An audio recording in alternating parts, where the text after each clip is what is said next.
What's up with it, man? Salute, Frenchie. Salute, salute, salute. Salute. What's going on with it? Happy to have you here with us. Yes. Let's do a quick reset real quick. Yep. What's up, y'all? Welcome to Definite Cloud Chaser. If you are new to the space or new to Clubhouse in general, all you gotta do is hit that greenhouse at the top with the hole in the middle. Make sure you go ahead and smash that motherfucking join club button and become a member ASAP of Definite Cloud Chaser.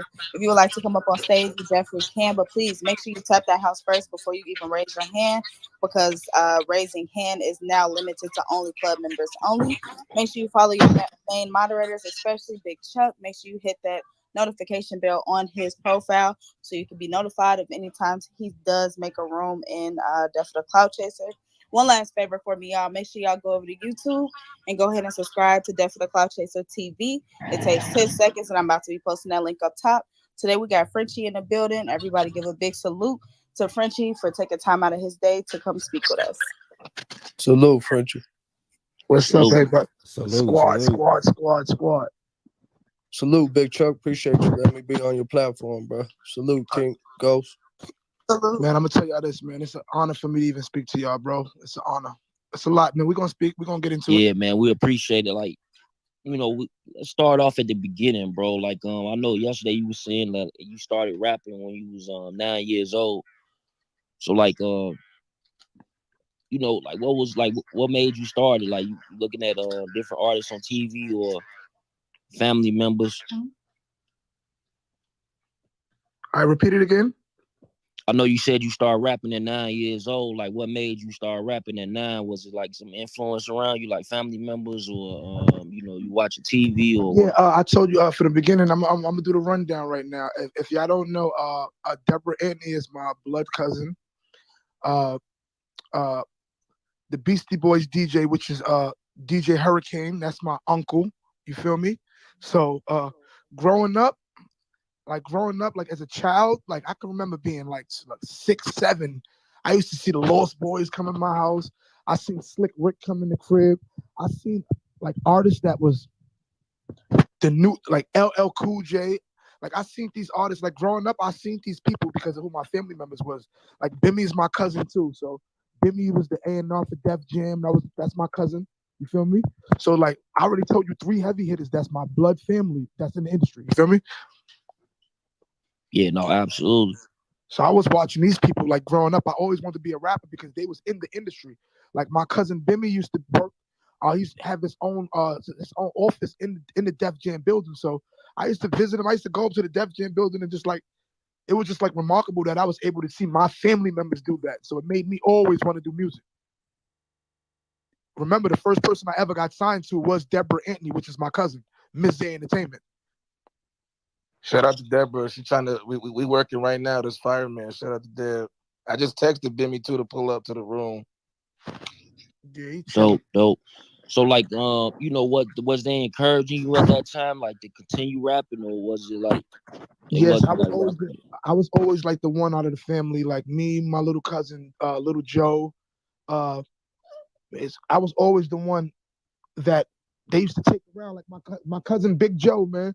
He used to pick me up and drive me around and battle niggas. Like he used to take me all around Queens, and I used to battle everybody in Queens. Like, so I really was the cousin that you wanted to come pick up and take him to every ghetto spot to be like, yo, this little nigga got fire. What's up? Who y'all got for him? Like, nigga, I was winning a lot of bets. I was like that freestyle nigga, because back in the days, I was on a lot of DVDs too. You feel me? I was on every DVD, like from the Smack DVDs to the Come Up DVDs. Like, I was on a lot of shit, son. Got you. So, like, moving forward, like you getting your first deal. I know you said that originally you had auditioned for Ludacris, right? Tell us about that. Yes. The story is crazy. I will always remember, like, my aunt was working with Ludacris. I think she had the Ludacris Foundation. She had the Ludacris Foundation, and she was like, she really used to be around him a lot. Like, so it's like, she called me from New York, like, yo, listen, baby boy. Like, she knew I was rapping. She was digging my balls. She was like, yo, you nice. So it's like, this is how I can help you. Come to Atlanta, and I want you to spit for. And at the time, Ludacris had DDP. He had I-20. He had that girl. Like he had a lot. He had I-20. Them niggas, they was booming at that time. His clique, DDP, whatever it was called. They was popping. You feel me? So when I came to the office, whatever office that I forgot the office where I met him at, but I remember I spit for him. You know what I'm saying?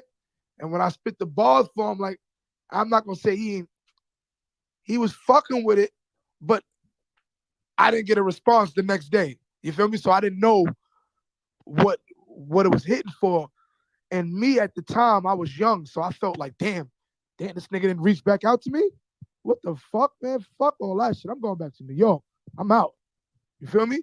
So did that like give you like this? That did was you disencouraged at that point? Like, man, I wasn't disencouraged, but it hurt my feelings because I feel like a lot of people was onto my wave. Like I was on a lot of DVDs at the time, and I was on a lot of shit. Like people was like up and coming, so people was hearing my name through the music.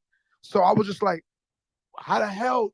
And the bars that I was spitting was fire, but I started to think his clique that he had. You know, sometimes when you got an army that's going crazy already, I didn't think I didn't know. I didn't understand. I don't know if he wasn't feeling it or was just like, I got my players already and I'm good. Because some people do that. It don't matter how many good balls you spit to a nigga. If a nigga got his team and they established already, there's no need to go get other players. You gotta let them work off and do what they gotta do for you too, real fast. You feel what I'm saying? yeah. So like, so when you go back to New York, so from that time until you meet Gucci, like what was you doing? Like, was you still? I'm about to finish. Let me tell you the story. Now, after when I left, remember I went back to New York. So when I went back to New York, I'm like, man, this motherfucker, and I'm still, I'm looking at TV, so it's like bothering me a little bit because like I'm watching TV. Every time I look at TV, I see a Ludacris video. I'm like, oh shit, I just rap for this nigga, man. Like she gave me tight. Yo, boy, in 2 months, I got a phone call from my cousin Deb, and she was like, listen, baby, I know you feel like it didn't go through for you, but what another person might not like, somebody else will. And I'm not even gonna say he didn't like your music. You just didn't stick around. You just keep on getting up because I had an attitude problem at this time. If I was mad at this time, I would just get up and leave. I could be in Atlanta today and get mad and leave and come back to New York the next day. That was my attitude basically. I wasn't sticking around. And she was like, listen, baby, come back and stick around. I got something for you. I got a new artist. You feel me? Yo, she said I got a new.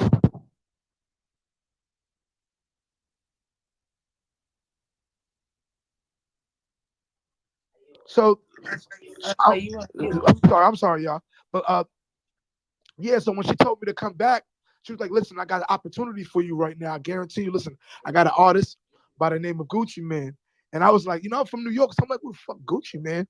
Who the fuck is I'm like, what the fuck is this? She's like, Gucci Man, he's fired. So one of my cousins let me hear his music like while I was in New York, and I was like, you know what? I like Boy. He on the trap wave and shit like that. New York ain't really on to him like that, but everybody that's trapping, that's tough outside, is fucking with him. So I'm like, yeah, I'm fucking with the wave. So I took the Greyhound. And went to Atlanta. When I went to Atlanta, Gucci was in Patchwork with my cousin. So when I went to Patchwork, nigga, Gucci already knew about me from my aunt already talking to him about me. So as soon as he see me, he was like, hey, bro, I already know about you, bro. I heard about you, bro. I heard about you. I heard about your father. I heard about everybody in your family. I heard about a lot of things with you in New York and all that. Yeah, you like this beat? He was doing a beat. I'll be working. And he told me to rap to it. I rapped for him. Nigga, Gucci was like, nah, fuck that. You a so icy boy, my nigga. You so icy, nigga. You know what I mean? I got Waka right now with me everywhere. You feel me? Woo the Kid with me everywhere. You feel me? Because Woo called for me to come. Woo was like, nah, fuck that, because Woo was already out there already. So Woo was like, nigga, we might as well be a team. I ain't gonna front. It was in Woo's. Woo said it came out with Woo too on some shit like, we need to team up and do this so icy shit too with me. You feel me? So me and Woo clicked up. And when we clicked up, nigga, we made the song Shirt Off. I take my shirt off and all the hoes stop breathing. Motherfucker, that shit just went so crazy for us. It was unbelievable, man. We was little children, 19 years old, with a single getting played on the radio every day, more than 15 times. So like when you got all that going on, and now you pretty much in the industry now. Y'all got this radio hit. Like you moving around the industry, you starting to notice things. What you notice? What I started to notice is that the bigger that the song was getting, is the more problems niggas was getting money wise, because I feel like a lot of niggas was hating us because remember we had trap music and we was the first niggas that was blowing up throughout the mixtape wave. Because before us, you had major artists like the T.I.s, the Scarfaces, the Ludacris's. Like before Gucci, man, even Jeezy was mainstream. Gucci jumped into the industry on a mixtape wave. So we jumped into this. We was the first artists to really jump into the industry on some mix. We was mixtape rappers, bro. But we was in the streets so much, hood with the shit, it made fans really cling to us like, yo, this Brick Squad shit is the wave right now. If you wanted to be tough, you wanted to be Brick Squad back in the days, bro. And like, you got your CEO, it's Gucci Man, and he having legal issues at the time. Like, did that have any impact on your career or any of the artists that was on the label? The only thing I can say that the toe it took is that the relationship that we had with Gucci, that every time he got taken away from us, it was a hurtful thing because we had to really strive out there and keep the name going. If you notice, every time Gucci got locked up, we was always saying free Gucci. If you listen to all of our mixtapes, if you really listen to all of our mixtapes say free Gucci every time we drop one. You feel me? So him always, he was getting locked up a lot. So him getting locked up a lot was like thrown, because it throws the torch on you. When he goes get locked up, what you just gonna fall over and crawl? You just gonna crawl over and die and be like, nah, fuck this shit? Nah, we got something to carry. So every time he went to jail, we was outside running like madmen to keep the name alive. You understand? Mm-hmm. To this day, niggas ain't seen me claiming, even, like, come on.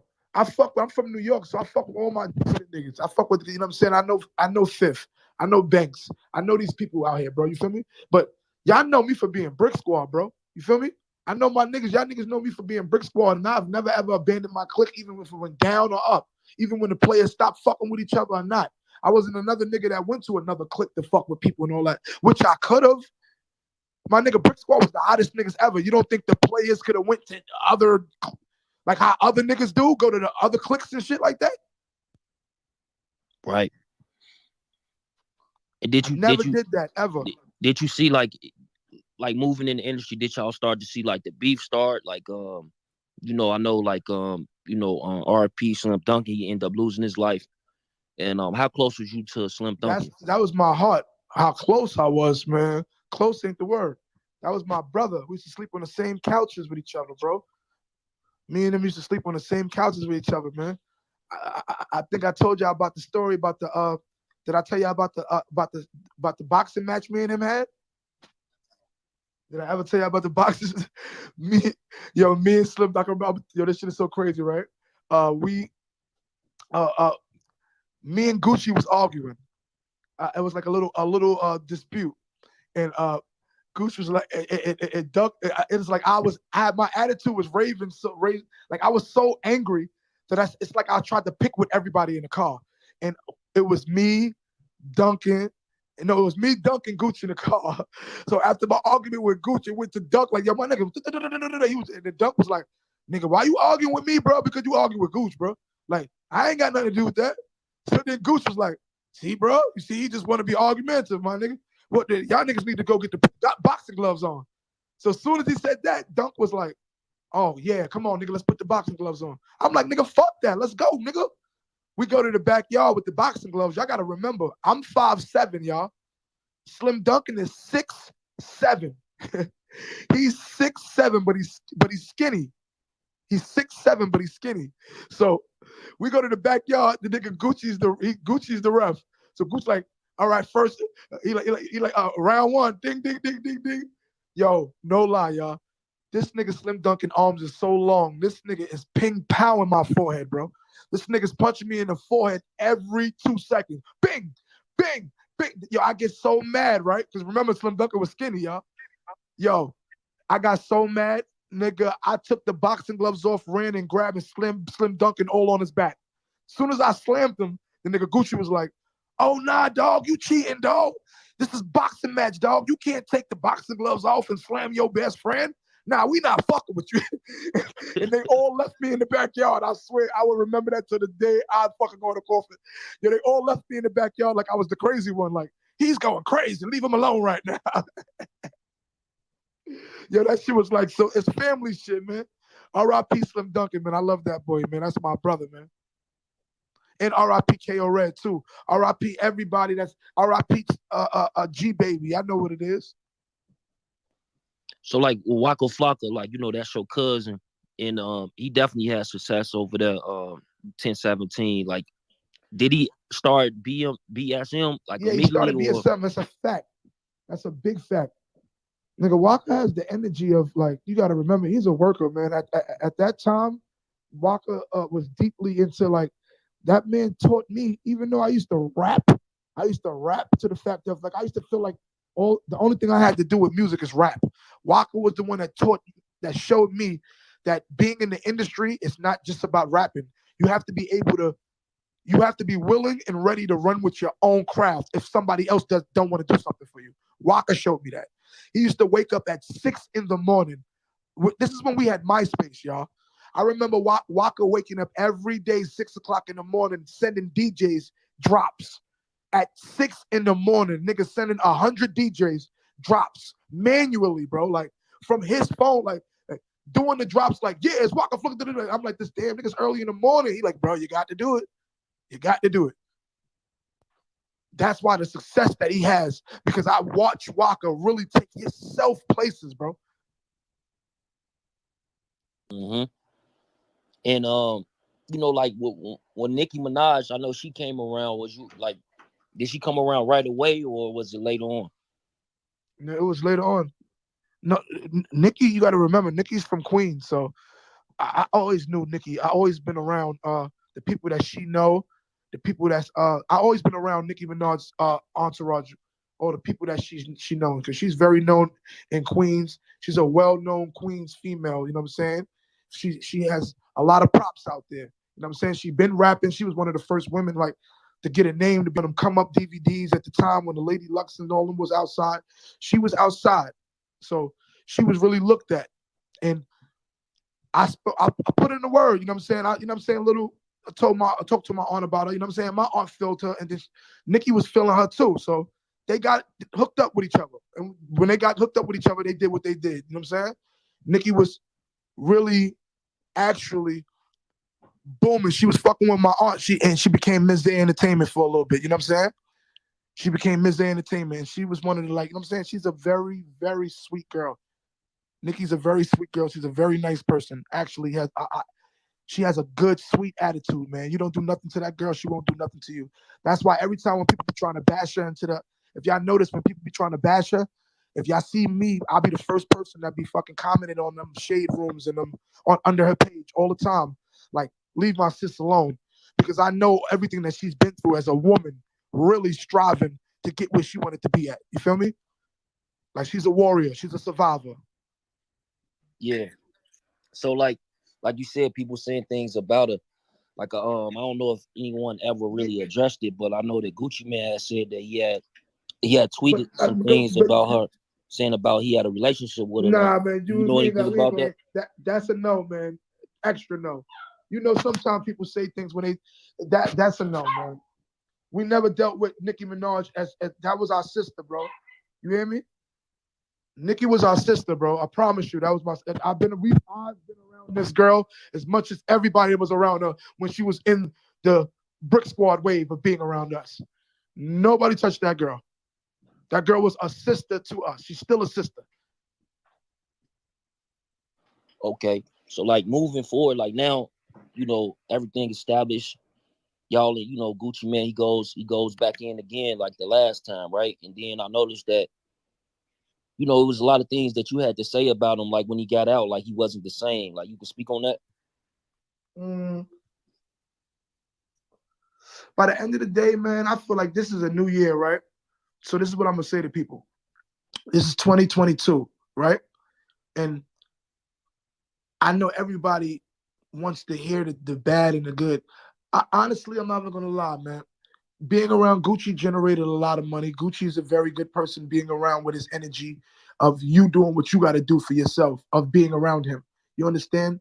So everybody goes through the up and down points, man. Everybody goes through a mad, angry point. You know what I'm saying? You know what I'm saying? But when the public gets to it, they switch it up and make it more crazy. So sometimes the public can make a relationship even worse. You understand? If people don't understand it. So I don't take away from Gucci of anything because sometimes people have attitudes and you outgrow. Sometimes you outgrow people. Like it's mad friends that I've been around growing up that I don't even chill around anymore. And I'm not going to say that I hate them or don't want to be around them. It's just certain. It's like God puts you in certain positions and put certain people in your life and take certain people out your life. You know what I'm saying? So I look at it as he's a grown man doing what he do. I hope success with his life. I hope success with his life, and I don't want to batter or bruise anything what he's doing. I hope everything it works for his favor. You know what I'm saying? It's from my heart, the real. Because a crying over spilled milk is basically crying over spilled milk. If you don't clean it up, somebody will slip and hurt themselves. So I already cleaned the milk up. There's no more spilled milk anymore. The milk is cleaned up. It's no slip and fall. It's over with. You feel me? Like I'm just doing what I got to do in life to survive and do what I have to do to be the right man to my children and to my wife. You know what I'm saying? That's what matters to me in this life. And me still giving back to my fans. I love my fans. Yo, French, man. What's the contract game like in the industry, man? Like, Hey, hold what on, bro. advice? We not taking any questions just yet, bro. Let me finish up. I apologize, brother. Okay, let's go. Yeah, so like when it comes to like Gucci, like me being a fan, I don't know him personally. I don't know how he was back then. I don't know how he is now. But as a fan, it seemed like he changed the way his image is portrayed on in the industry. You know what I'm saying? You get older, bro. It's like you gotta understand. Can not if you mind me asking you, how old are you? 34. Okay, you're 34. Do you honestly think that you can be the 17-year-old boy that you used to be? Hell no. But you had a lot of fun at that age, right? Right. Them was the ages that you really was into your peak, right? I think so. So you can't go back into your peak, and if you keep on trying to live into your peak, it's going to malfunction because a grown man can never be a child, even if you want to be one. See, this is the problem with the grown men that's outside right now. They want to run around the little children so much to be like them. No, the children have to be themselves. They just have to look up to you as being an OG. That's when everything works good. You see what Jay-Z do?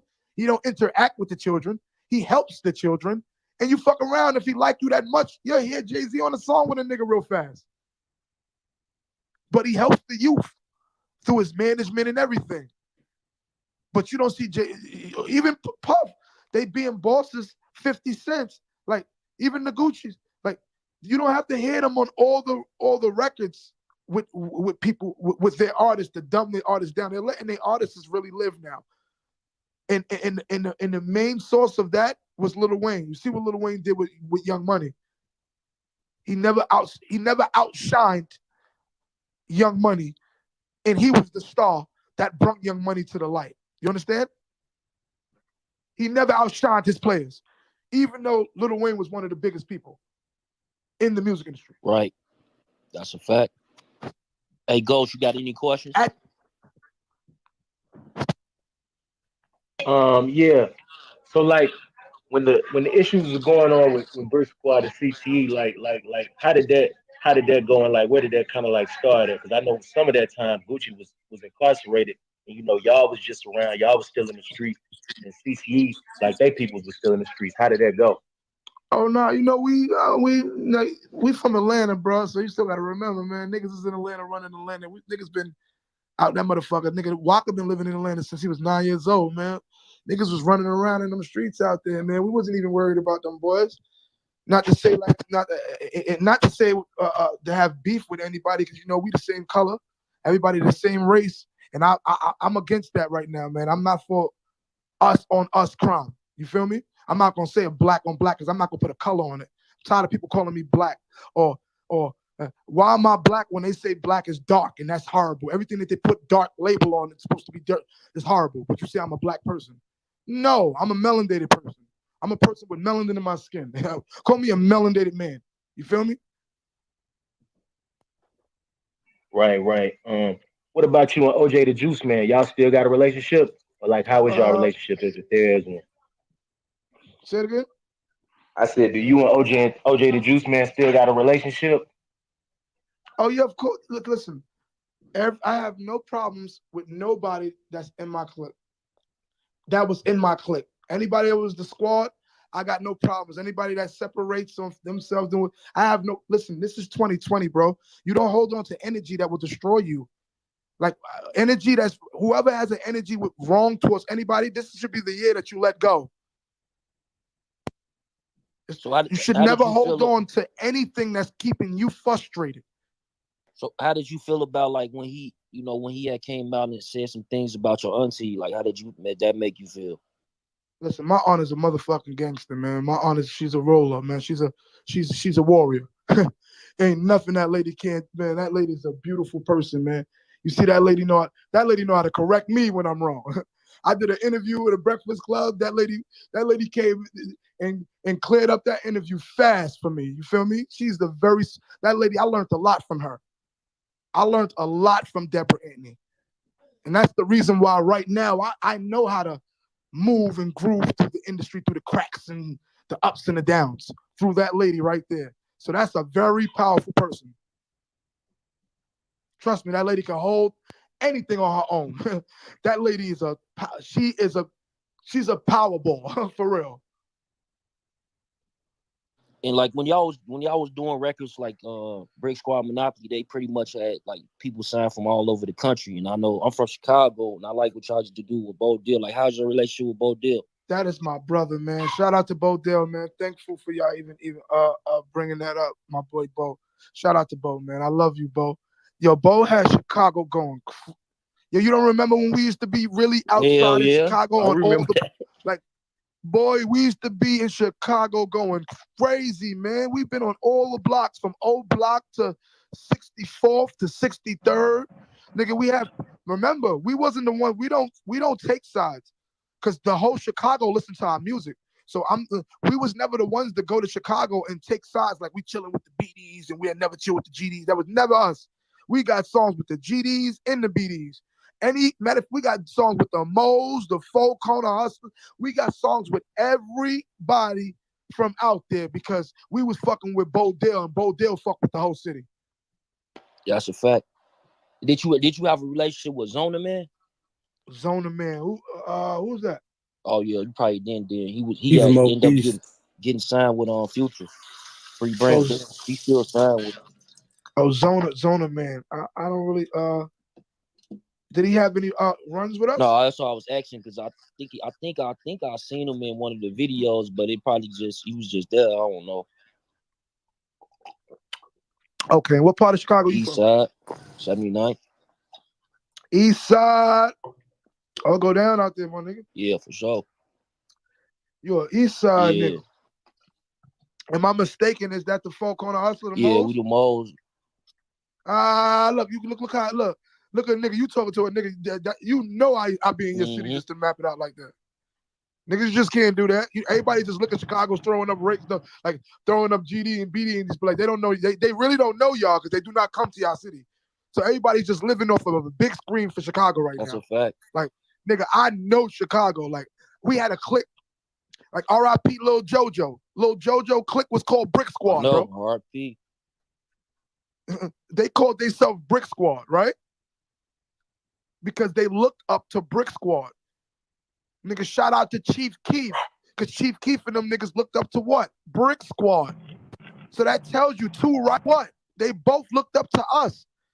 So that wasn't for us to take sides to come to no city and say, oh, we only fucking with them. We fuck with the whole city, bro. Because Chicago's tough, period.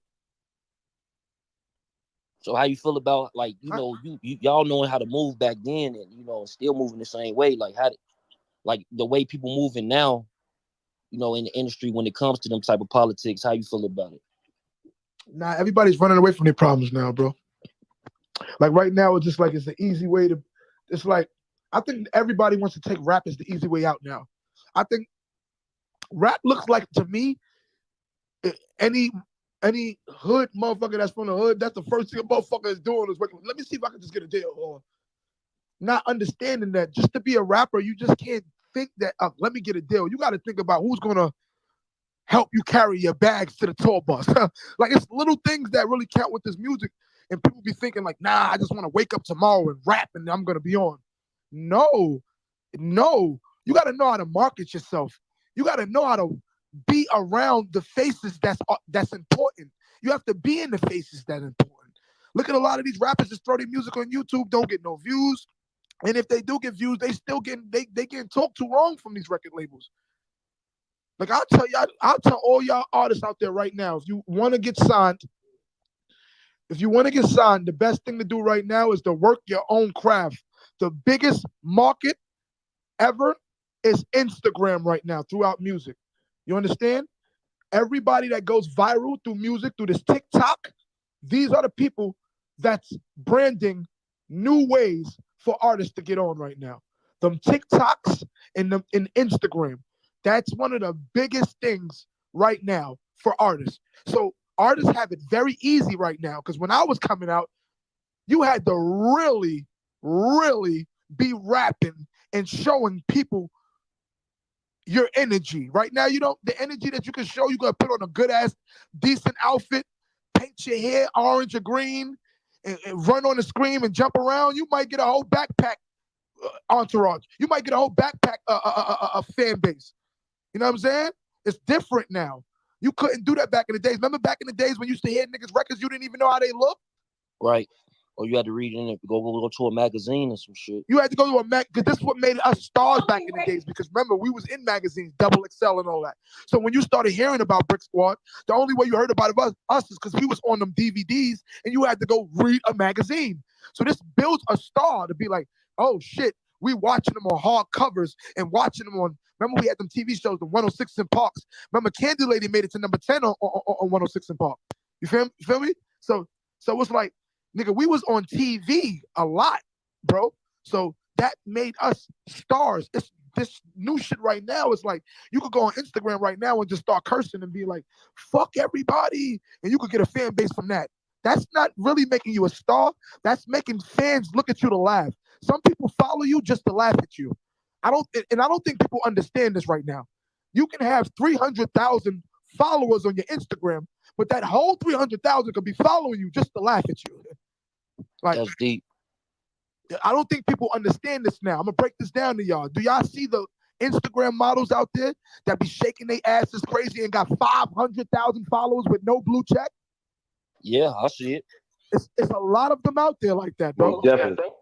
They got more followers than anything because they're shaking their ass and their asses are more famous than their faces.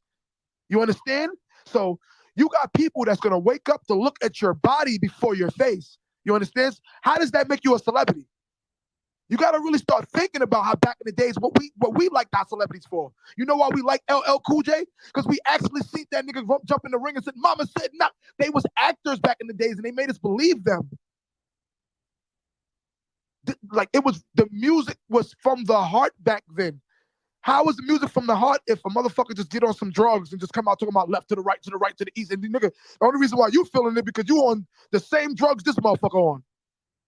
It's drug music. Back in the days, you couldn't even say you was using drugs. You couldn't get in your rap saying, I'm about to break down pills and I'm gonna take them and I'm gonna... Nigga will call you a crackhead back then.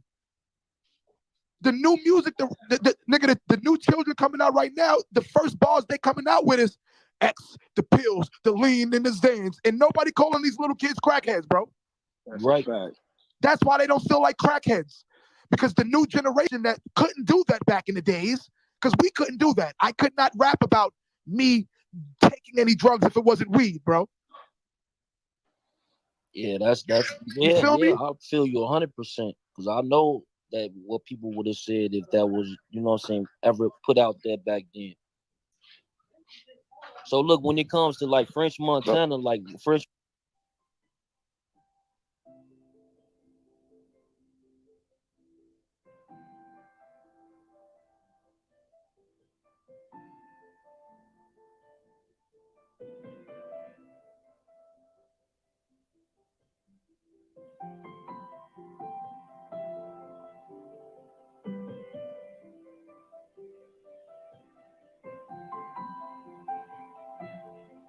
Montana came around. He came around the same time as Nicki Minaj. And did you have a relationship with French Montana?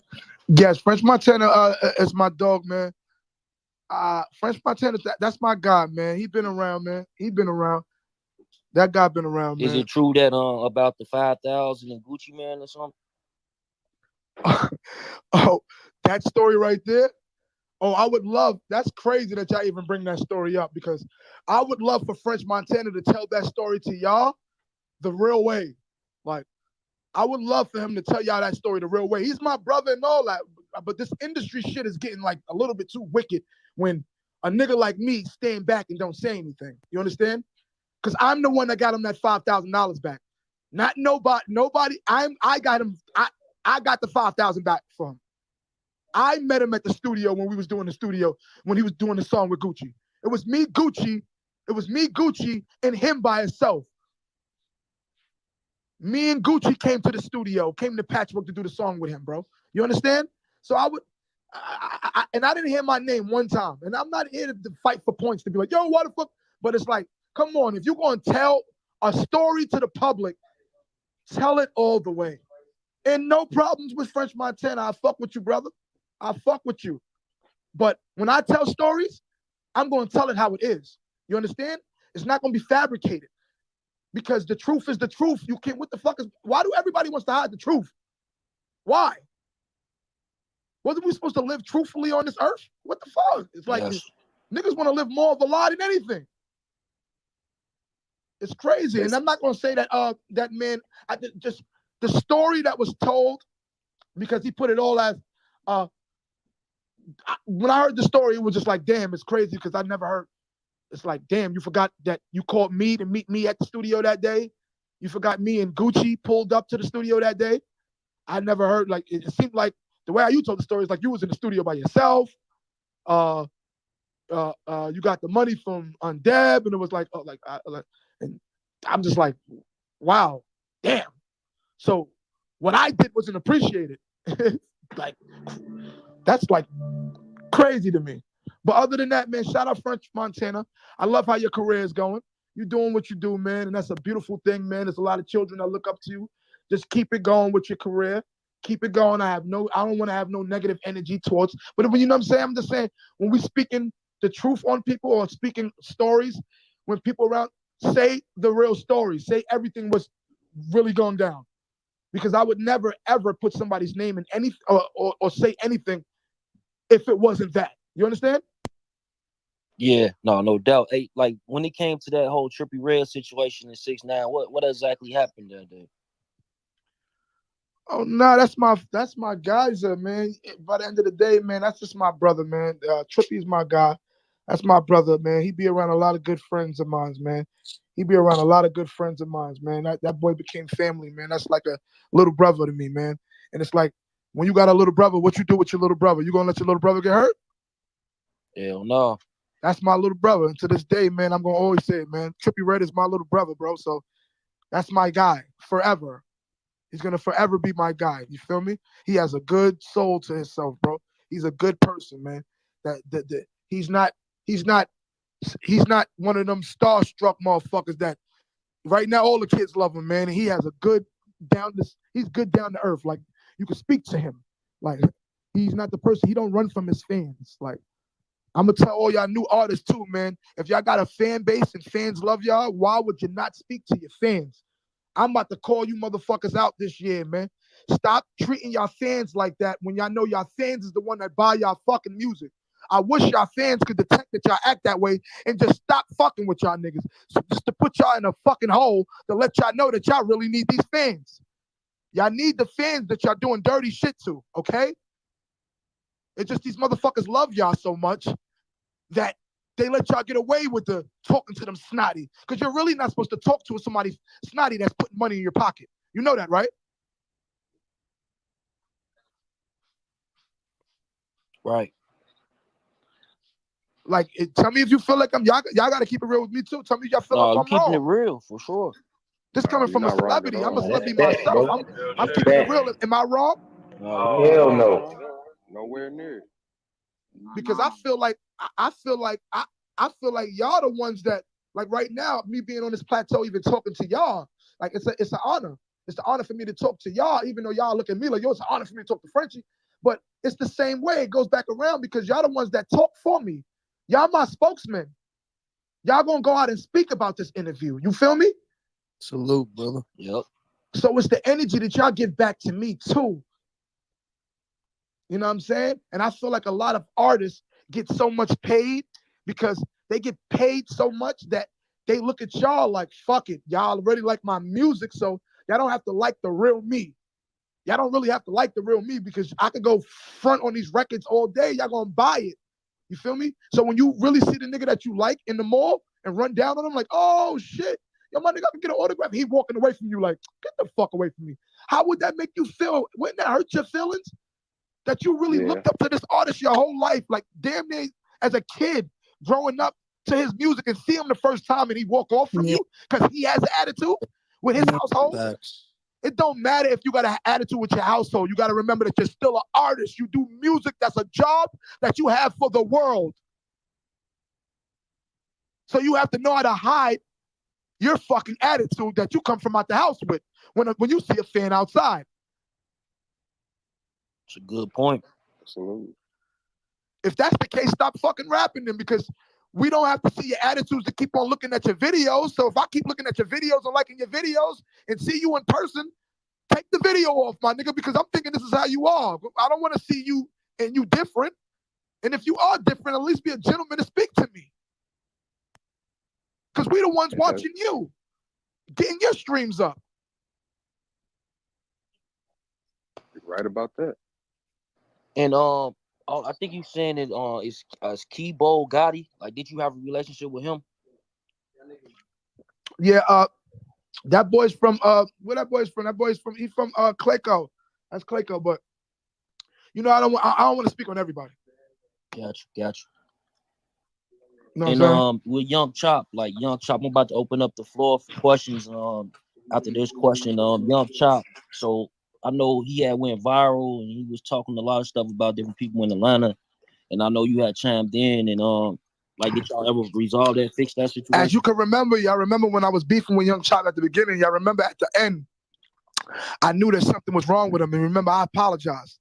And y'all remember I told him, yo, I'm sorry. I would love for you to get your act together because you got to remember, you know how many Young Chop beats I did, bro? Like, come on, Young Chop is one of the first beat makers like to make it from out of there with the GBE movement, bro. Like everybody was doing Young Chop beats. But I don't think one thing about our people, not even to say our people, just people in general, when we're going through problems, nobody takes the time out to say, what is this man going through? Right. Nobody wants to do that. Everybody looks at somebody as a nigga with power. They would want the nigga with power to fuck up because it's like, oh man, he got mad money. He's in the eye of the people. So yeah, he doing mad pills, fucking up. Let that nigga go out and just do him and fuck up. When you probably could talk to that person, bro, to be like, yo, excuse me, yo, son, like I look up to you, bro. Like, and I never knew you had this problem. You fucking around to talk to one, like you can talk people out of things, bro. It's just of you using the energy in a good way to help people. And this is what I'm doing now. 2020, 2022, bro. This is the energy of me to give back to the youth, to help. I will always help us. I will always help us. I would never run from us. You understand? Everything with me is called us now. It's called us. I would never run from us. You feel me? Yeah, that's a fact. Can I ask? Okay, wait, Go before ahead. you ask the question, I just want to reset the room for everybody that's coming in. What's up, y'all? Welcome to Death of the Cloud Chaser. If you're new to the space or new to Clubhouse, all you got to do is hit that motherfucking greenhouse at the top with the hole in the middle. Make sure you go ahead and smash that join club button. Become a member of Death of the Cloud Chaser. Also, hit Big Chuck's profile. Hit the huge follow button and also make sure you hit that notification bell so you can be notified whenever he does make a room at Death of the Cloud Chaser. Make sure you follow all your moderators, follow everybody on stage. Salute Frenchie for taking time out of your day for this interview. We definitely do appreciate you for being here. If you would like to, stage, you definitely can. But please make sure you are following the house up top before you even raise your hand. For the people that are on stage, if you do want to ask a question, please make sure it's respectful. It's like in his lane. Don't ask any off the wall questions, please, and just keep it at one mic, y'all. Hey, what's up? Hey, what's up, Frenchie? I just want to ask this question real quick. I just want to let you know, man, salute to you and the Platinum Record shirt off. Salute to Who the Kid and all that. Salute to my man Paparazzi Poe, the coldest winner ever. And I just want to ask you this, right? Can we get a collaboration album with Gucci, Waka, you, and Poe, and and and one album? Can we get that in the future? The fans requested enough for I'm for everything, bro. You know what I'm saying? Anything that brings growth and be beautiful music for the stereos for my fans to hear. I'm for that. I'm for creating beautiful waves. That's what I'm for. So I'm for it. So Now, I got a Frenchie, question. oh my bad, King. Oh, my bad. I was just asking, on your way up, like when you first started, would you do anything different? Like knowing the stuff that you know now, would you have done anything different on your way up? I honestly I won't because that anything different if anything different would change the man who I am now. Respect, respect. Salute to that. Frenchie, you said on your way up that when somebody would pick you up and you would just pull up and do battles. Did you ever battle Gutter Gutter? Gutter was my dog. I got a couple songs with Gutter. Gutter's my guy, man. Shout out to Gutter from YMB, man. Yeah, he was definitely fired. Yeah, so how was it working with him? Fire, man. His energy is beautiful, man. He's lyrical, so he get like doing songs with Gutter, man. He puts you into the craft.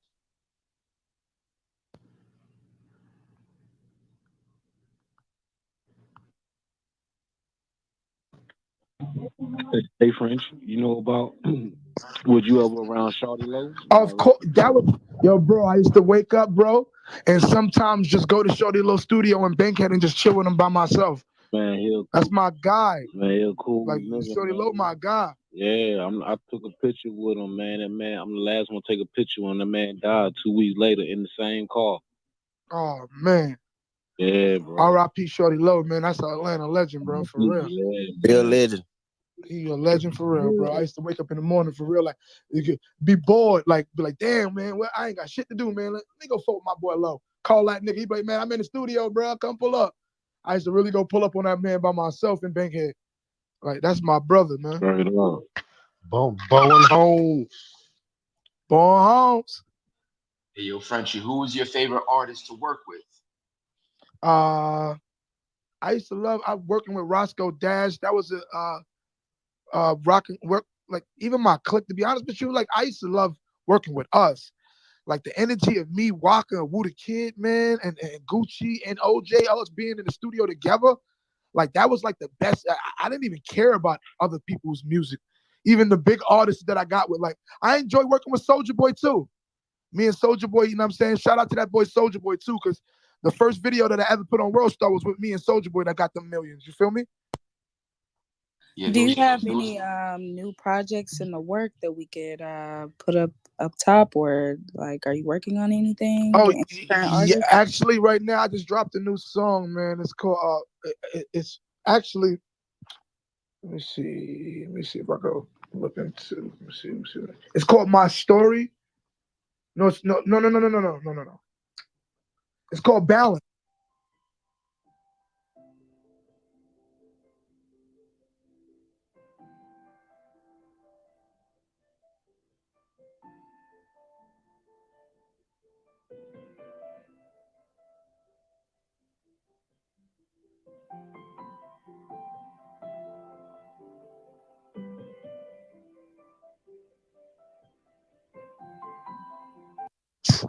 It's called Balance. I just dropped a new song on Balance. It was on World Star. I got 5 million views right now on World Star. The joint you in the graveyard. Yes, that's the. I just dropped that. I wanted to ask you what made you, because that energy is a little different from what you know what I mean. That's a little different. That was a different wave, Yes, right? sir. That's why I'm trying to show y'all. It's the growth of me. It's different. You know what I'm saying? Like, if you notice in the song, now I'm speaking about the problems. You understand? Like, that song clarifies everything that is going on in my life. You understand? Link is up top. You feel me? Hey, Frenchie, man. I met you probably like 10, 12 years ago at a motherfucking gas station and shit, and you was real humble, bro. Yeah. Was there any point of your career where you felt like maybe you stepped out of that humbleness? And part my daughter, she in the background, part her. That's all right. You ever- That's your queen right there. That's your princess. You know, she's gonna grow up to be a queen. I appreciate that, my boy. Was it ever a point in your career where you had to just talk to yourself like, man, I'm tripping, like, you know what I'm saying? Because you're a real humble dude. And, you know what I mean? I think you got to do that shit for your whole career. Your whole career, you got to speak to yourself, because when you don't speak to yourself, you're gonna have others that tell you about yourself. Like, let me tell you one thing about y'all, man. Y'all so scared of yourselves that y'all take energy from other people talking about you. Like, why can't y'all just take anybody could talk to y'all about yourselves? Like, nigga look at you and be like, nah, I don't even like that shirt you got on today. Motherfucker make you walk back in the house and be like, yo, you don't like this shirt, so let me change it. So you're gonna change your shirt because one person said they didn't like it? Why don't you go throughout the day to see if everybody don't like it? You feel me? That's the type of person I am. One person tell me, no, you don't like something, I'm going out with it because I might get 10 other people to be like, no, I like what's going on with that situation. What you don't like, other people will. And if other people don't like it, I like it. Don't matter what nobody does. Can you give me an example? One time you was like, yo, to yourself, like, man, I'm tripping. I need to humble myself. Can you give me an example or a story or something like that? All right, I could give it I could say all right, me on the tour bus. I remember on the tour bus, we was going from state to state, and I wasn't feeding myself right. I was like having champagne, nigga. I was having champagne diets every day. It was a champagne diet for me, bro. Like, I was drinking rosé in the morning, in the afternoon, and getting on stage at nighttime, bro, performing in front of crowds from Miami to back to New York City on a tour bus, bro. Like, from California, like I traveled the whole US, the whole USA. I traveled, bro. You feel me? And it was like, nigga, I was like losing myself. I had to sit down one day when I passed out on stage, bro. I passed out on stage, and the nigga Gucci grabbed me. Gucci caught me. I swear to my life, I passed out. I fainted. I remember this day like it was nothing, bro. I wish I could give y'all the picture of the day to show y'all this day when me and Gucci was together. It was like, because it's like monumental to me. I will always remember this because I fell in slow motion. All I was seeing was the ground, bro. And before I even got to the ground, the nigga Gucci, I was in Gucci's arms, bro. I was no homo. Like, the nigga really ran and grabbed and got me before my face hit the floor. The nigga saved my body from hitting the floor, bro. And was like, bro, what's going on, bro? And from that day, that's when I realized I can't be drinking champagne every day like this without, nigga, I was waking up in the morning, not even eating, just smoking and drinking some champagne. Like, I was living on a champagne diet. That's when I had to look at myself and say, boy, just because you on the road doing these shows and everybody screaming your name, nigga, treat yourself right. Learn how to eat good on the road, because it's hard to eat good on the road, bro. Hey, Frenchie. Yo. Salute, brother. I just wanted to ask you a question on RIP Slim Dunkin. Do you think things would have been different if you didn't lose your brother? I know it affected Waka a lot, and I'm sure Yo, bro, you didn't hear all the people that was, you didn't know. I don't even think Slim knew how big he was, because you don't, as soon as he died, you didn't hear Rick Ross mention him in raps. That nigga was mentioned from all the rappers, period, when Slim Dunkin passed away. Yeah, I'm saying, do you, so just not to cut you off, go ahead. His energy alone of him still being here would have been dynamic. It would have been crazy. Do you think Brick Squad would have fell off or like fell out? Hell no. That man he was energy. So pure energy. I know it affected you and Waka as well as Gucci, but do you think you guys were just affected by it? Y'all just moved a different way? everybody's affected from a brother, man. You lose a brother, that's somebody that's close to you, man. It's gonna affect you. You know what I'm saying? We live in the world, man. You got to remember, man. We still live with life. So just us to still live, man. When you have a passing, when somebody passes away that you love, man, you got to know how to grieve and you got to know how to let go and you got to know how to live in memory. You know what I'm saying? So we all live in memory with Dunk. You know what I'm saying? We never let him go out of our prayers. You feel me? You know what I'm saying? But for us to strive all day, I don't think Dunk would ever want that. You know what I'm saying? Like Dunk would never want us to be withering and crying all day for him. You know what I'm saying? He's a striver. He's the one that goes out with the energy to like be honest with you, man. That he's a beautiful soul, bro. He had a beautiful soul when he was an angel on this earth, bro. He was an angel on this earth. So just knowing that makes me smile to know that he's in a better place. Appreciate that feedback, man. Long live Dunk, man. Hey Frenchie, this EA King, man. Long live Dunk, man. Rest in peace, Mario. Hey, I ran into you back in the day, bro. You was I knew Dunk through Chaz, and we used to go to parties to waste the Wednesday shit on the east side. And I remember Gucci was locked up, and Waka was driving Gucci Dooley. You was there, y'all was out the Waffle House and shit after the club, man, and you was just like real humble. And you was like, you had did one of them holiday freestyles. But I remember like the city was really recognizing like, hey, Frenchie finna really be up next in the Brit Squad shit. Did you ever feel like New York recognized what you were doing down here? And did they give you the support you needed? I actually think that New York got hip to it late because if you notice, I was one of the first artists from New York, people to be signed to somebody from down south. Because at the time when I was rapping, remember we still had the 50 cents. Like we had the people that were still out and going. So when nobody was signed to a down south artist before I got signed to Gucci. Before I got signed to a down south label, who you ever heard of being signed to anybody that was from the south? Nah, nobody, bro. It was you. So with being saying that, I think that it was picked up a little bit late because of my time of being away. You know, sometimes you could get a fan base totally separate from where you was growing up at. You know, people love you more than your city sometimes when you're doing music. You feel me? Facts. And especially like, you know, we all knew you run the New York energy, you feel me? And then seeing Nicki and French and, you know, everything picked up, it was like, okay, we seen Frenchie first. So I was like, damn, is he getting that love back at home? Because it was hard, bro. Like, you hard, bro. And one thing I'm gonna say to you too, man. One thing I'm gonna say to you too. I know, and that's good that you see that and you peep certain things, right? But I was always, even the love that if people say it wasn't given to me, I've always looked for love throughout God. So it didn't matter. Even throughout my whole career, I was a man of God. You understand? Facts. Salute. So right now with the 2020 energy right now, it does not matter who loves me. I love myself. So when you love yourself, it makes the others have to love you. The only way someone can't love you is by you not loving yourself. You understand? Nah, I feel that, bro. That's real. How can somebody mess with your soul if you love it? You feel me? Nah, for real. Hey, yo, Frenchie, what was your favorite city to perform in? And can we get an exclusive Oh my God, as to what took place in that city, man, for Death of the Cloud Chaser? Man, the best city, nigga. Oh, something that nobody has heard yet. Let me bring it back, bro.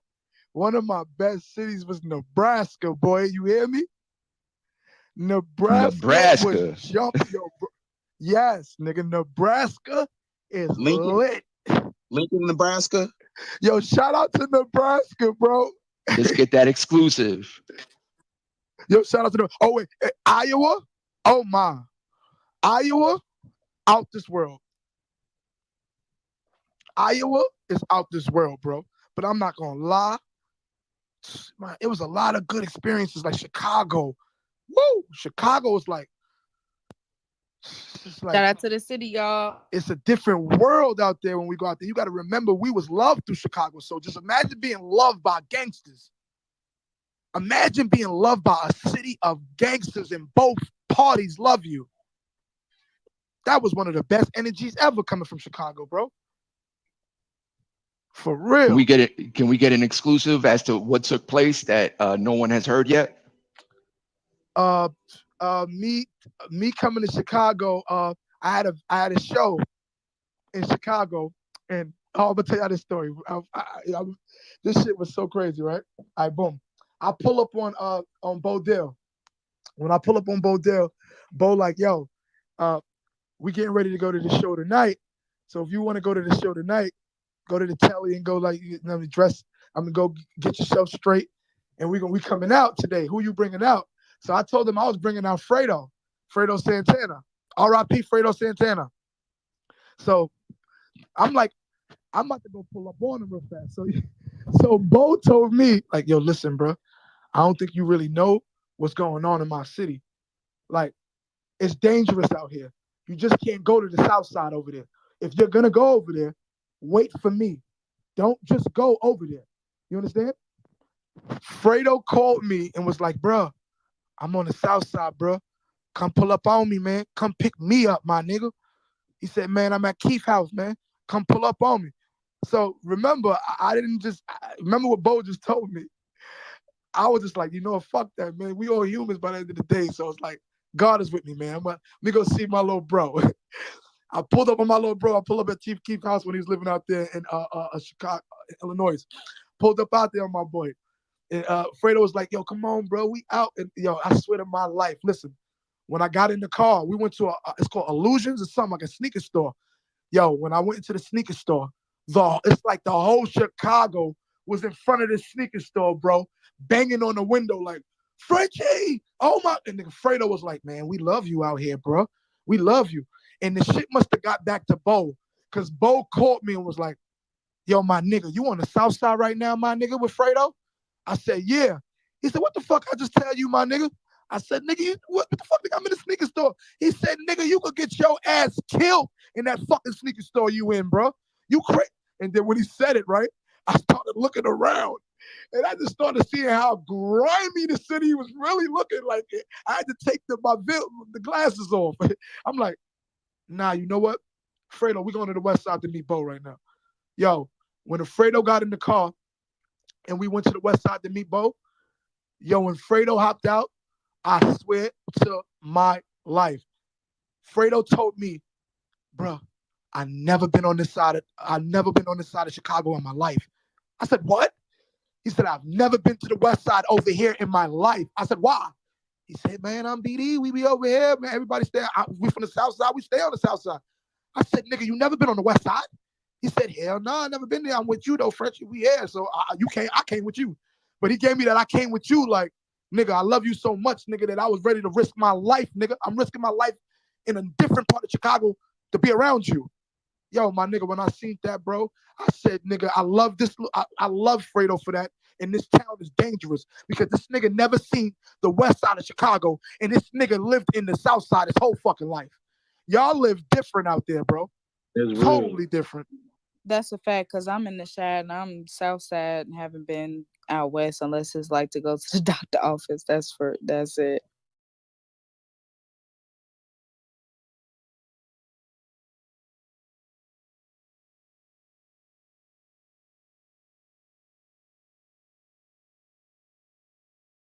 From Queens, but I know Brooklyn. Even though Staten Island, it's not like Staten Island is a place that I go to every day, but I've been to Staten Island. I know, you know what I'm saying? It's like, so with y'all, it's totally different. Whatever neighborhood you from, niggas really stay in their neighborhoods because there's so much beef. Right. Yeah, that's Yo, I got a question, bro. First of all, salute to the Red family. You know what I'm saying? I'm from the era, man, of like Brick Squad and when Gucci had the weight on him with the gold teeth. Hey, let me ask you this. Was you in the video called No Kitchen? I mean, My Kitchen? No, that was Waka. Waka was in my kitchen. Hit the pounds in the trash. And the reason why I know why you saying that to me, because remember, that was where remember I did the freestyle in the same place where my kitchen was at. Remember that freestyle? You could catch me red flag and hopping out the Benz wagon. Remember that shit? On Hood Affair? I remember that. Facts. That's a classic freestyle with me and Gucci. Okay, so matter of fact, one of y'all going to Go onto YouTube right now and type in Sun Valley with Gucci and put that link in the top. Is that the same one where OJ Valley. up on your friend? Yeah, Sun Valley. That's me and Gucci. Okay, my question to you is That's a big anthem for Atlanta for Zone 6. Yeah, I'm right. I'm in East Atlanta right now. I'm on Boulder Crest right now. Oh, I'm on 285 headed to Boulder Crest. You already know, bro. Do you like with Gucci? I'm pretty sure you're proud of both, but like honestly, in my opinion, as a Gucci fan in 1017 Brick Squad, I miss the Gucci that had the weight on him with the gold grill. Like, which one did you kind of favor the most, bro? Oh no, actually, man, just a lot of people got their own preferences of what they like. You know what I'm saying? So me, man, I love everybody, man, just how they is, man. Because just because you feel like somebody changed and you feel like that could be the better for him. You feel me? So people look at people changes and sometimes and be like, yo, nah, I don't like how he acting now. Nah, he's a grown man. So the way he's acting is just written in his life for him to be that way. Just because he changed on his own honor of what he's doing doesn't mean like, because people look at certain things as different. Like you switch your style and motherfucker be like, nah, I don't like this nigga no more. But it'd be something that he'd be expressing about his life different than him just rapping about drugs. But everybody want a nigga to rap about drugs. You feel me? Yeah. Everybody want a nigga to rap about drugs and doing that. But when a nigga throw out a song about his life and certain pain struggles, sometimes motherfuckers don't agree with that.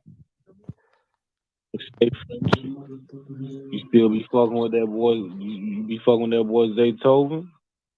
Zaytoven, man, he a beast, man. That boy Zaytoven, he did one of my first singles, man.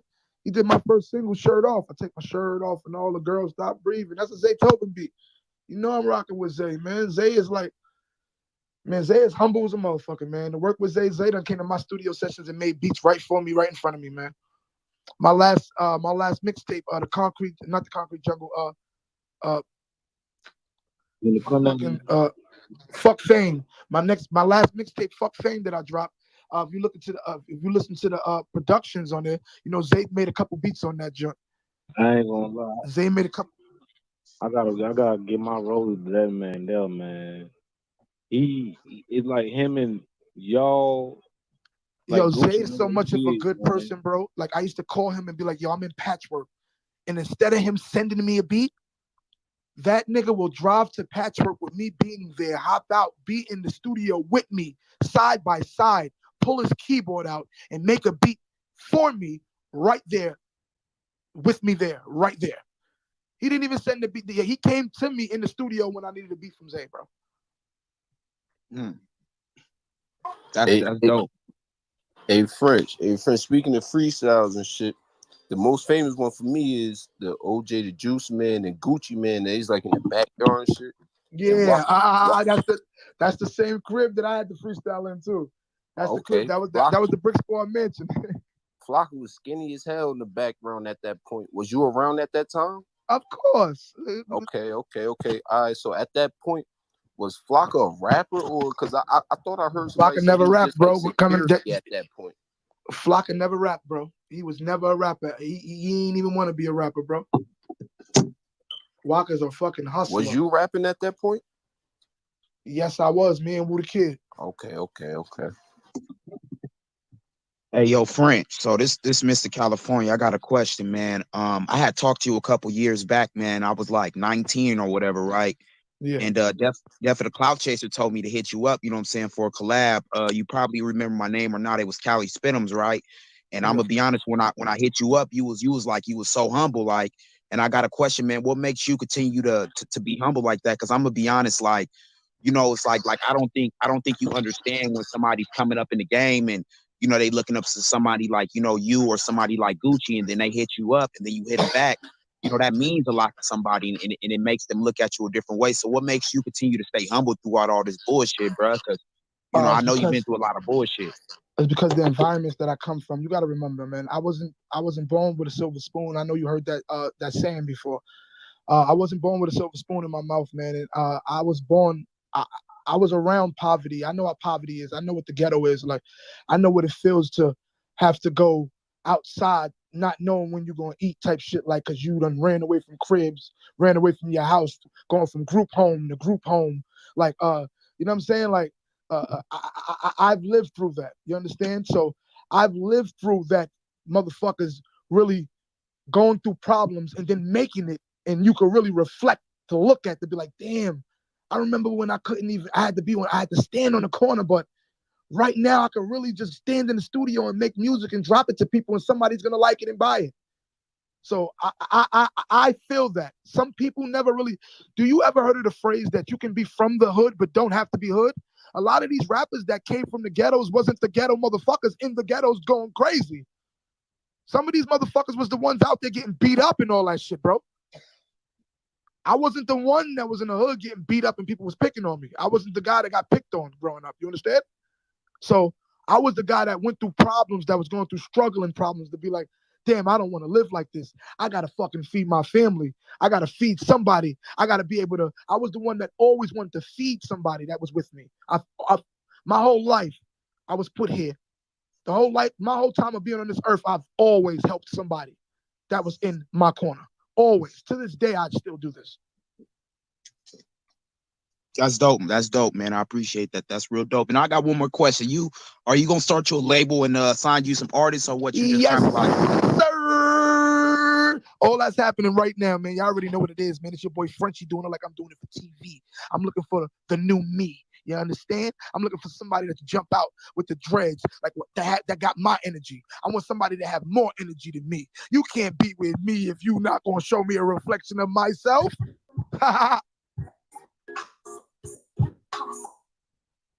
Hey, Frenchie, have you ever worked with Stack Bundles?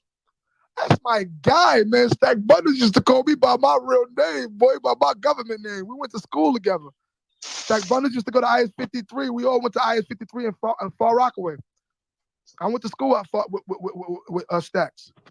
Yeah, I never really got a chance to meet him, but I was cool with his pops because, you know, he used to travel to Milwaukee. Yeah, in fact, his pops used to be in. Oh, that's crazy. Yep, that's right. So that's crazy. You gotta be from Chicago. Then. No, I'm from Milwaukee.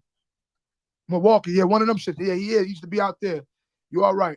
Yeah, Stacks is my guy, son. Stacks is my guy. If y'all look, man, after even Stacks died, I started getting music with his artist, Chinks Drugs. You know, I got the song Brick Squad Coke Boys. R.I.P. Chinks, he was that man. R.I.P. Chinks. If you scared, go to church. Yo, what was one of your best memories of Stack Bundles? One time pulling up to the club, man, and he was on he was on the fucking the VIP line. He was on the VIP line in the front of the club, and I was in the car, and I was pulling up, and it's like I was just going to park the car, but I rolled down the window, and I was like, Stacks, what up, nigga? And that nigga turned around and called me from my whole government with everybody outside. The nigga called me by my name, like, Greg, what's up, nigga? And ran to the car. And while the car was moving, the nigga was trying to give me dap, but it was like he was slipping. It was like he was slipping and falling, trying to give me dap at the car. Like, Greg, where you going, man? I just started dying laughing. I will always remember that shit. Like, that was my man, like, for real, like, type shit. Us being in fucking lunchrooms together, in the lunchroom together, in motherfucking in IS-53 type shit. Like, I know all his family from. I know his family from Redfern. I know his little brother and all that. You heard? Yeah, he got plenty brothers and sisters. He got plenty brothers and sisters, man. You know, they was from Redfern out there in Far Rockaway. Yeah, when they made Rolling Stone, they R.I.P. definitely man, made it about his pops. I gotta give a big R.I.P. man to my fucking brethren, man, G Baby. Yeah, man, that shit took a lot from me too when that man G Baby passed away, man. That's the Brooklyn's finest, man. If you from Brooklyn and you come, not even say coming up, there's no way in hell you could be from Brooklyn and never hear about G Baby. That means you ain't. Nobody knew who you was if you don't know who G Baby is coming from Brooklyn. I remember seeing him on YouTube. Yep. You remember seeing our videos together? I believe so. There's a lot of people that show him mad love. They show him mad love, right? That was the Brooklyn baby boy. You think the fans will be able to see Brick Squad do a reunion in the future? Yeah, that's one thing that I think because it's so like the wave was so powerful. It's like it's inevitable for us not to do that again. You feel me? Yeah, man. Cause shit, I was a real Brick Squad fan, man. And that's through the energy of the universe. The universe is going to bring that together because the energy that we have gave to the universe already is like it comes back. Well, I hope that works out, Frenchie. Mm-hmm. Yes, sir. And I hope it can work out for the fans too, because I know y'all would love to see that, and I would love to give y'all what y'all want to see. Yes, sir. Salute. Squad. Yo, have you ever been told that you got the energy of a down south nigga, bro? That's crazy. Yeah, I swear they tell me this all the time, man. I even growing up, motherfuckers used to be like, "Yo, you ever been going down south a lot?" I used to hear that shit when I was like 8 and shit like that as a kid. Hey, Prince. Hey, I remember that verse you spit that had me dying. You said, "Yo, mouth, you pop that. Really, you not that. BSM on my mommy, I got that. My dick is on the floor and your girl is a janitor. You know she gonna mop that." I was Girl, man, my dick is a janitor. You know she gonna pop that. Hey, that you hit, maybe hit the blunt wrong, my nigga. That shit. Hey, when I heard that, I was like, this nigga spit. This nigga tripping. He's spitting. Nigga spit. Y'all niggas know I had the bars. Y'all know I had the bars. That's one thing y'all can't say about me. Y'all know I had them bars.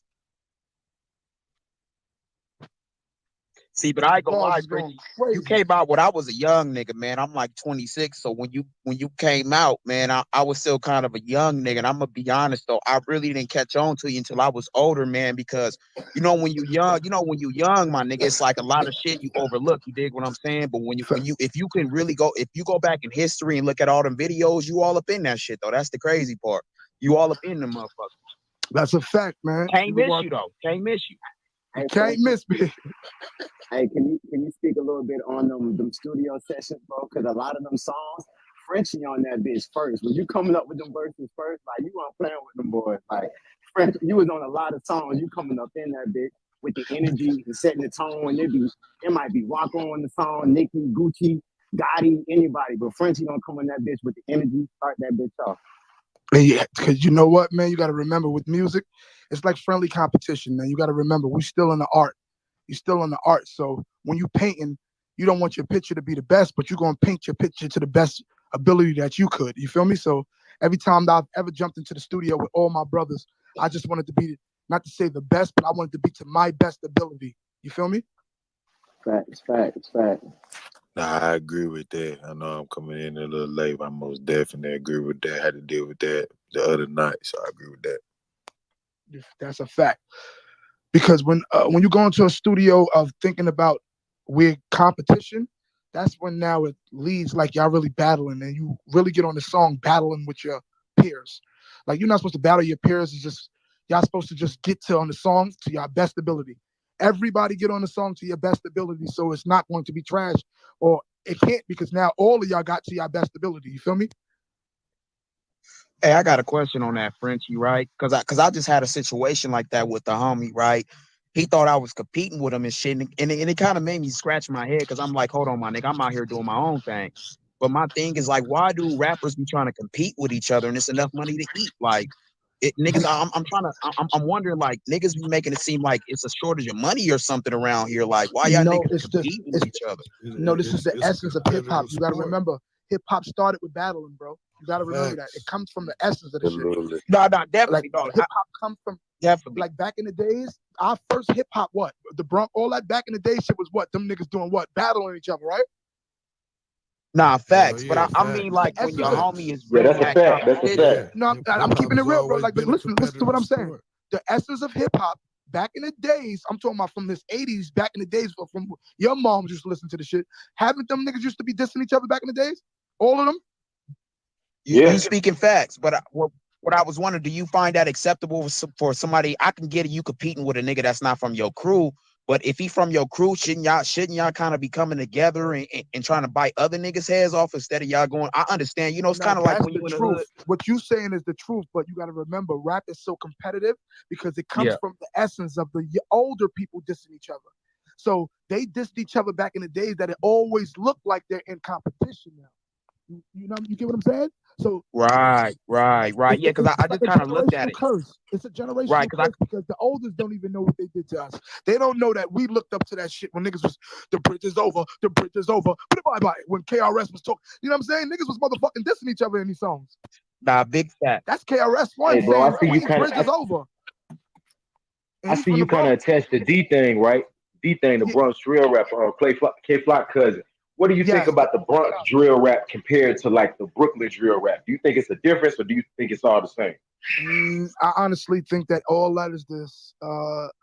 In a way, probably different because of the beef of what they have in the Bronx. You know, so all beefs are not the same, but it still leads to people getting hurt. No, So in no, no. I mean the actuality, sound, the actual sound, the Bronx oh, the drill sound. and the Brooklyn drill. Do you think it's a No, I can different see the. sound? I can hear the difference.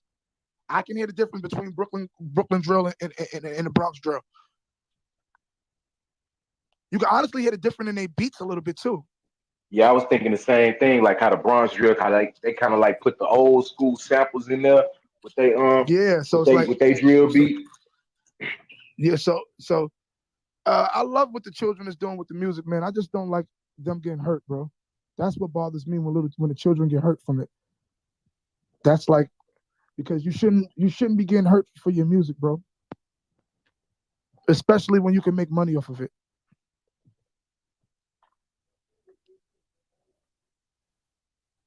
Facts. Hey, French. I Yeah, remember. listen. I remember a little bit about you. I was in our chain game, man. Um, what? I remember one incident. What happened? You had got shot in the neck or stabbed in the neck or something. You Oh ready? no, no, no. I honestly I got shot in the neck Man, last you year. blessed. You blessed, man. I got shot in You my neck last year. I was in ICU. You know what I'm saying? I I made it through. You know, God was with me through the whole situation. So that's why I said I'm thankful. This is what I want to tell y'all too. I'm thankful to be able to speak to y'all because last year at this time, you know what I'm saying, I was going through. I was on a hospital bed at this time. This time I was in ICU. The same time around right now. Actually, this day. Let me see what time. What's today? Today is the 9th. Yeah, I was in ICU this day and last year. Wow. I'm so happy to have you here with us today. That's crazy. fat, big fat. Hey Frenchie, you had mentioned you got 5 million views on World Star. How was that transitioning from you being an artist where you really had to be outside and then watching the internet become the internet and you having to transition? That's just knowing how to step into the place of me being Frenchie, and then when I switch over to me switching over to Greg, you got to know who you are. The industry is somebody that you have to know how to make that person, and because you have two personalities of being an artist. Because remember, the artist has to live like the artist when he's on a music scene. You feel me? But when you get off the music scene, you still have family members that know you from birth. So you have to turn back. You can't keep the artists around the people that know you growing up. You understand? You have to know how to balance when you get into that status. Facts, facts. So like out of the people who you say you came up with in New York, like how many people are still in your circle now? Shout out to all the New York rappers, man. I mess with everybody, man. But you sometimes I get on my own wave, man. But I mess with everybody, man. Shout out to every. It's not one person that you can't name that I don't mess with. So it's like I don't really call. When it comes to music, I like everybody music. If I like it, I'm gonna like it. It don't matter if you got beef with the guy. It don't matter if people got beef with each other. If I like music, I'm gonna like music. And I love a lot of music that's out there, bro. So I like the craft of music being able to make the fans happy. You know what I'm saying? That's what it's really about. It's really about us making y'all happy throughout the things we know that we went through that y'all going through right now. That's what music is supposed to do for y'all. Right. It's supposed to clear y'all heads from the things y'all go through. You understand?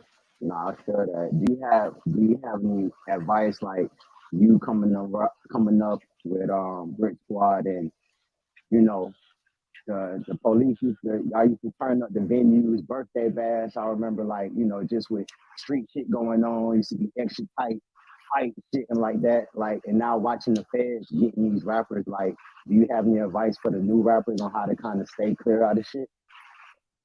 For all new rappers that's up and coming, that's coming up, man, when you really make a life of this, knowing that you can feed your family and feed your children, just remember you got children that you're feeding through this music. So remember, it's easy for them to take you away because this is what they target now.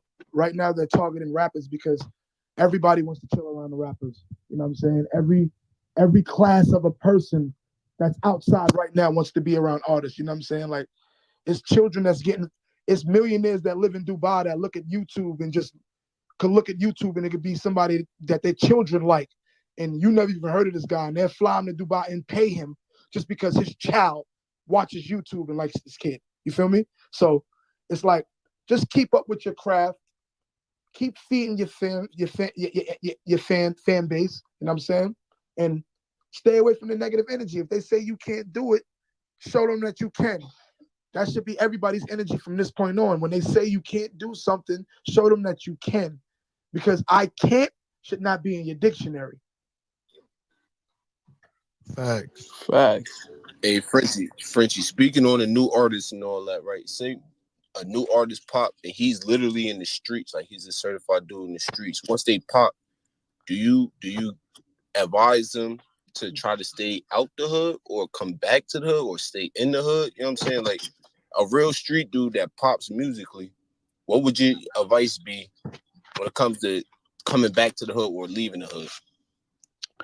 I'm gonna say this: if you are in the hood as a youngster, man, and you make it in music, it comes to a age bracket. Like right now, I'm 36 and I've been signed. I got signed when I was 19 years old, and I was running around wild at that age. I'm not gonna lie, but it's a lot of rappers that you got to know how to transition yourself when you get older. Like right now, that's why I'm not showing the wave of me outside jumping around, shaking my dreads and shit like that. Yeah, I'm still hyped, but I'm calm too now because I have children that look up to me. You know what I'm saying? I'm an older, like I want to be I really want to be for the children to not to respect me, to know that I'm here for all of y'all. I'm here for all of y'all because I've been through a lot that y'all going through right now. See, everything what these kids are going through right now, I've been through it already. So I'll be an ass to turn around and start. That's why older people in my age be fucking up trying to be like children. When you're older, you can't be a child anymore. So it's time for you to speak to the children and teach them. This is my new wave. I speak and teach to the children, especially the ones that get into the industry, because I know what can make and break you. So the backlash that actually the question is I got for you. Once you blew up and all that and you wasn't in the hood, did you get backlash from your hood as in like bad or good? Like did you get any, you know what I'm saying? Of course. Of course you get back. Of course you get, yo, the nigga ain't coming back. Yo, why the nigga ain't here? And then when you do come back, niggas like, the nigga was mad nonchalant when he came. The nigga just wanted to say no. Yeah, you get a lot of that shit when you go back to the hood. But you still got to remember, man, why you think they call it the hood, bro? It's called the hood for something, man. It's called the hood. You feel me? The hood sooner or later brings destruction because there's a lot of people out there that never seen things that make you understand that you don't have to be in the hood. If you feel like you got to stay in the hood, if you feel like you have no way of getting out the hood, and a celebrity from the hood blows up and comes back frequently, there's always going to be somebody to feel like, yo, I'm going to try to hurt this guy or do something because he's making me, it hurts me that he comes to the same neighborhood that I'm in, but he can leave. He leaves tomorrow. So if you coming to do anything for a weekend, you leave after you do anything. That hurts some people that cannot leave them areas.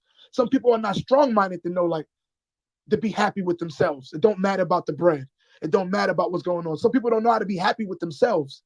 So they look at the energy of other people's happiness and try to take that away from them.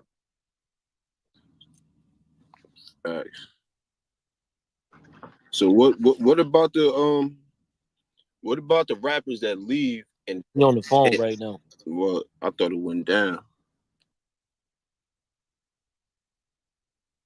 Yeah, I think we probably about to close this room up.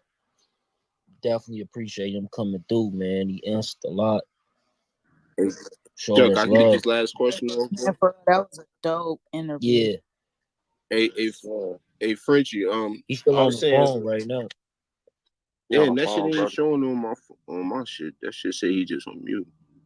Oh no, that. Oh, there Frenchie, you go. may be a part Yeah, of it, so Chuck. like, hey Frenchie, we appreciate you, bro. Like we going I know you got, you know what I'm saying, your time is limited. So That's a like fact, yeah. I'm gonna So go ahead. I got one more question for you. Somebody wanna ask you a question and then we gonna wrap it up. Yeah, hey all Frenchie, right. just to finish my question of from your point of view and shit, like for the rappers that get out the hood and don't ever come back to their hood, how you feel about that? You know what I mean? I feel like just because he doesn't come back to the hood, should you hate him for that? What if something in the hood took something from him that really hurt him? What if do that hurt you of being in your hood and people do hood shit that people love? You love somebody in the hood takes them away from you. That doesn't make you sometimes not even want to be next to that hood. You can't I get feel mad if an artist gets on, because this I'm trying to tell you, this is the wrong. Because when you get on and you get into a different class of making money, it's different when hood niggas make money. When a hood nigga make money, he in the hood. He outside, so he's hood bound. You already know he could do this, he could do that. When you're corporate making money, you have a machine in back of you. You understand? This machine is corporate. So when you're corporate, you have a corporate business actually in back of you. Do you dismiss your corporate business that you can give to your children when you pass away to come back to the hood and get taken away like everybody that stays in the hood that does hood shit? How many people we know that fully makes it when they outside hustling, selling drugs, and sooner or later there's a number on them, bro. It's a number on everybody that stays in the ghetto to try to, they're not trying to fix it. They're hustling to stay in the ghetto. You have to get out the ghetto to come back to save the ghetto. You understand? There's no way in hell you can stay in the ghetto and save the ghetto. You have to leave the ghetto, get knowledge, and come back to the ghetto so it can spread. But the ghetto's so messed up right now. When a brother does come back, they feel like it's a hurtful thing to watch him leave to go back to success. Everybody feels like, oh my God, he ain't helped me when he came back. He got a family from, nigga, just because you from the hood, you can't help the whole hood. But what you can do is be an influence on the neighborhood to make some people think and know that they can do the same thing that you did. When people understand that they can fit the shoes that you have put out there for them, it will be no more problems. See, everybody's just trying to take people's shoes. Nah, fuck that. The song, if he made a song, I know I can make a song. And then you make a song and throw it on YouTube and don't get no views. Then a nigga mad because the same nigga from his hood make a song and his shit getting millions of views. So now he come out dissing his own friend from the hood to get views. Look how we operate in the neighborhood. That shows you right there, the hood is made for destruction to hurt you. So what is wrong with trying to elevate yourself to get as much people out the hood as possible as you can? This is what it's structured for to do. Projects, that's a project in the neighborhood.